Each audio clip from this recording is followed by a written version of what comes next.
This is Thor, the moderator, and I am here in Philadelphia, and I am with David Schellenberg and Bill Gehrman, who are with the Independence Business Alliance here in Philadelphia. And Bill, can you tell me a little bit about the Independence Business Alliance? Sure, thanks. The Independence Business Alliance, or IBA, we're the LGBT Chamber of Commerce here in the greater Philadelphia region, which not only encompasses the center city of Philadelphia and the fifth largest city in the United States, but also the surrounding area in both southeastern Pennsylvania, southern New Jersey, and northern Delaware. So we really cover an area that's about 6.5 million. What makes Philadelphia special when it comes to the LGBTQ community? I'm a transplant to Philadelphia. I've been here a long time. I moved here in 1993. But even in 93, and I travel a lot for a living, I actually do what you do during your day job. Oh, okay. So I'm constantly on the road. And even when I moved to Philadelphia, I felt that even then, Philadelphia was a place that was much more, where being gay was much more accepted as a mainstream, group than it was in many cities. You could go to Chicago and New York and San Francisco and see these lovely gay meccas where people could be openly gay, and not out of order, but affectionate in public, hold hands. But you stepped outside of those neighborhoods and you can see that. From week one, I saw people being dropping off their significant other in front of a stock exchange and kissing themselves hello at every restaurant, LGBT, the good restaurants, mediocre restaurant, I shouldn't say mediocre. We have one of the finest dining scenes in the country, and I dare say the world. But I would see individuals who are obviously same-sex couples. Nobody gave it a thought. Nobody cares. So I think it's a very place that's been much more mainstream for a very long time. Yeah, I'd say a lot of that goes back to Philadelphia's roots. I mean, when William Penn founded Philadelphia in 1684 as a Quaker colony, they were looking for religious freedoms, and it was a community based on tolerance. So Philadelphia, from its earliest days, the city of brotherly love, as it means in Greek, we're known for being a very accepting place, diverse in many ways. I agree with David wholeheartedly that this is a very comfortable place to be gay. The gay community has always thrived, I think, in the downtown, because unlike other areas where their gayborhood or gay district was north, south, east, or west of the main business hub, our gayborhood is right in the center. It steps away from the cultural center, the historic center, the convention center. It's very easy to find and be part of it. So we've not been pushed aside in our history here in Philadelphia. It's always been integrated, and I'd say that even for many decades, because of the leaders in our community, the Philadelphia LGBT community has been a powerful force when it comes to politics and causes that we've been a force to be reckoned with. So people have paid attention, and now we're really excited with the Independence Business Alliance. There's a new wealth of business activity. So now we're really integrating maybe the last frontier of that, which is really bringing the gay rights, the equal rights, all of those conversations to the corporate and business communities. And I think a lot of people have heard about the Philadelphia's LGBT tourism efforts over the last 5 or 6 years. Philadelphia really has made a mark with our Get Your History Straight, Your Nightlife Gay campaign, the first LGBT tourism television commercial ever launched.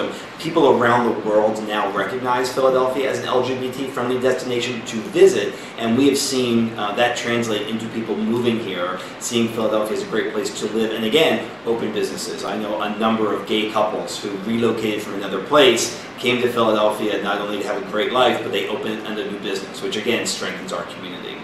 Yeah, as you think about the whole idea of living with pride and authenticity, and I'm wondering, what impact does the IBA have on businesses being able to live with greater pride and authenticity?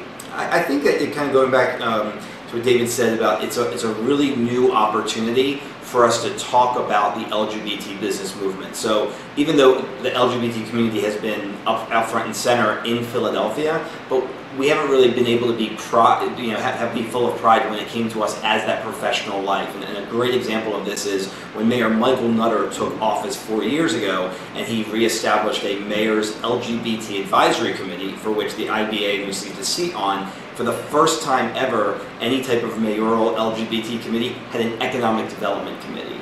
So for the first time, through the IBA's involvement in other business groups, we are now talking about not just health issues, youth issues. People used to talk about having pride, but they always talked about the LGBT community's problems. How do we deal with issues? How do we deal with health issues and youth issues and problems and rights issues? Now we're talking about opportunity. So there's a lot of people who have pride that say, you know what, we're gay, we're lesbian, we live in Philadelphia, we're proud of our city, and we're proud that we contribute to the economy as active citizens. Thinking about your personal lives, your day-to-day living, and how you conduct yourselves in your personal lives, in what ways do you live with greater pride and authenticity? What things just in your day-to-day lives? I think for me, where I am in my life is I came out around 27 and dove into the community for various reasons, for social life, to meet people, but I also wanted to give back. I knew that I had struggled with my sexuality, and I wanted to make sure that other young people had it easier. So I volunteered on a number of nonprofit boards.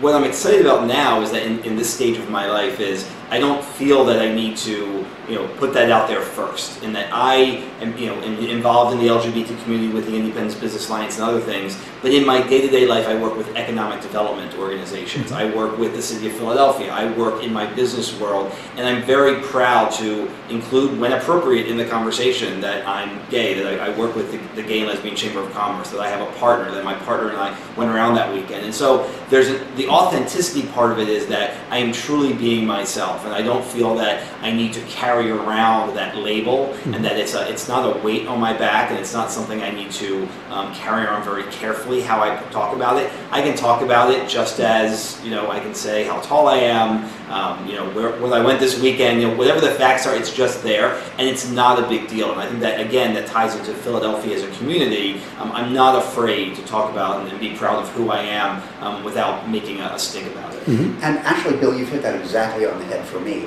It's, for me, being able to live with pride and with authenticity as a gay man especially now at the stage where I am in business and in life, and over the evolution over the years we've seen the environment change, is where it's not an issue for me. Again, similar to Bill, it's not something that I put out there.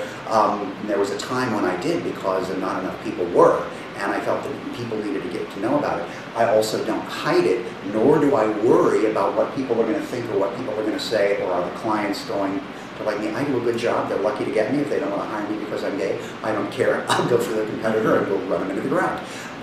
But so it's just, as Bill said, it's just another part of my life. Like my height, my ethnicity, whatever, I can integrate it into my life rather than having to segregate it either for more or for less attention. But it is important, I think, what we get caught up in, especially here in Philadelphia. We have it so good in Philadelphia. I mean, we have an incredibly strong community. We have so many LGBT organizations. It's easy to meet people. It's a friendly community in general, that we can't forget that there's lots of other places and not too far away where people don't have that comfort level. It's still not easy. We know that the battle is not over, and we know that there's a lot of rights that we're missing. Even though we're happy in Philadelphia, we can still be fired based on our sexual orientation in the Commonwealth of Pennsylvania. There are a lot of things we're still missing. So while we're very comfortable and in our pride, I think it's important that we always still rally together and communicate whenever we can the value of ourselves as people and as a community, to make sure that the rest of the world continues to change. I agree, because even though I think we've got a great, it's wonderful here, a great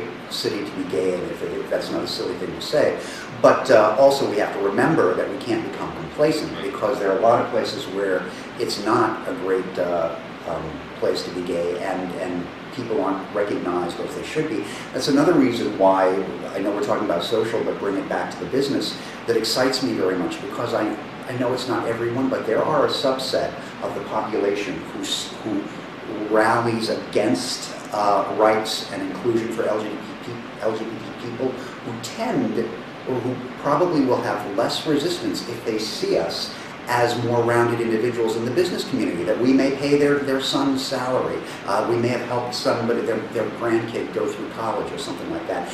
And there tends to be, once that we can show that we're more rounded individuals, that we're productive, and we present us as multifaceted rather than as very narrow, stereotypical ways to the community, that I think that our business and our social personas kind of merge and help one another. And I think one thing I'd want to put out to your audience is the fact that, you know, if you are looking for a great place to live and a place where you can be full of pride and authentic, you know, there's no better place than Philadelphia. You know, we encourage people. We love people to move here. We want people to come and open businesses. We want students to study here. We want people to invest in Philadelphia. And as a community, we should reward, just as we reward companies that listen to us and market to us and are inclusive. We should do the same thing with destinations and places to live. And that, you know, if cities and municipalities don't want to protect their citizens and don't make it easy for an LGBT person to make a living and to be happy and to have a family, then they should come to places like Philadelphia, where we're very proud in what we have here. Well, it's great. Well, I'd like to wrap up the interview with, I'd like people to finish a sentence for me. And it's an easy one, but it's pride counts because... Start? No, let me give it a thought. Okay, so, great. I have to noodle it a minute. I think pride counts because of those that come after us, in the fact that we have to stand up in our day-to-day lives. However you do it, how you show your pride is up to you. Whether you want to do it in a loud way, or if you want to do it in a soft and subtle way. But we need to be proud, we need to be confident about who we are, and join together, because there are people around us now and those that will come after us that every time that we stand up straight and we come out and we show our pride, it's going to make it easier down the road for the rest. And I think, I agree with everything Bill said, and I think pride also counts, because by not showing one's pride, and I agree, you show it in whichever way you choose to that's best for you, but if we don't show our pride, what message is that sending? Is that sending a message that we're not proud of ourselves? Are we ashamed of ourselves? We have nothing to be ashamed of.